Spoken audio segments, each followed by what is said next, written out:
আজকে নিয়ে চলে এসেছি অন্যরকম একটা ভিডিও।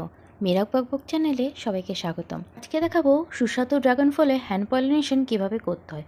সাধারণত বাতাসের মাধ্যমে পোকামাকড়ের মাধ্যমে হয়ে থাকে, কিন্তু ঠিকমতো না হলে সেটি হ্যান্ড পলিনেশনও করতে হবে, অর্থাৎ হাতে পরাগায়ন করতে হয়। এটি উদ্ভিদের ফলন বাড়াতে ব্যবহার করা হয়, বিশেষত কুমড়ো জাতীয় সবজি জাতীয় ফলের গাছে করা হয়, কিন্তু ড্রাগন ফলেও সাধারণত করা হয় ফলটাই বৃদ্ধি পাওয়ার জন্য।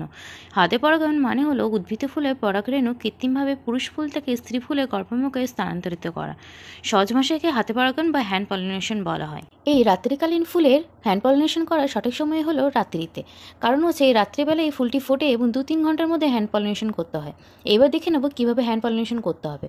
এখানে পরাগত্র বা একটা কোনো পেপার নিয়ে নেবো এবং সঙ্গে পেন্ট ব্রাশ বা একটা তুলি নিয়ে নেবো এবং সেই সঙ্গে পুঙ্কেশ্বর থেকে হালতোভাবে সব রেণুগুলো ঝরিয়ে নেবো একটা জায়গায় এবং তারপর গর্ভমণ্ডিতে সেটাকে খুবই যত্ন সহকারে আলতোভাবে তুলির সাহায্যে বসিয়ে নেব। এবং অন্যান্য যদি আরও ফুল ফুটে থাকে তাহলে আপনারা ক্রস পরাগায়ন করতে পারেন বা ক্রস হ্যান্ড পলিনেশনও করতে পারেন। সমস্ত পরাগরেণু এক জায়গায় করে তারপর গর্ভমণ্ডিতে আলতোভাবে বসে দিতে পারেন। এতে ফলনও বৃদ্ধি হবে এবং আকারেও অনেক বড় হয়। ড্রাগন ফুলকে লক্ষ্য করলে দেখতে পারবেন পুঙ্কেশ্বর থেকে গর্ভকেশরের দূরত্ব অনেকটাই।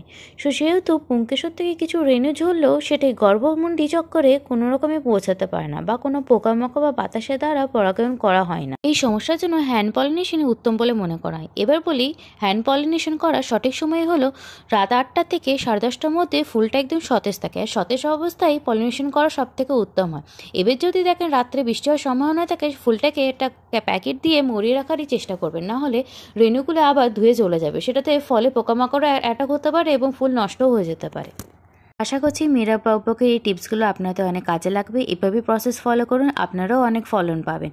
আগামী দিন দেখা হবে নতুন এক ভিডিও নিয়ে। আজকের জন্য এখানেই বিদায় নিলাম। চোখ রাখুন মেরা বকবক চ্যানেলে।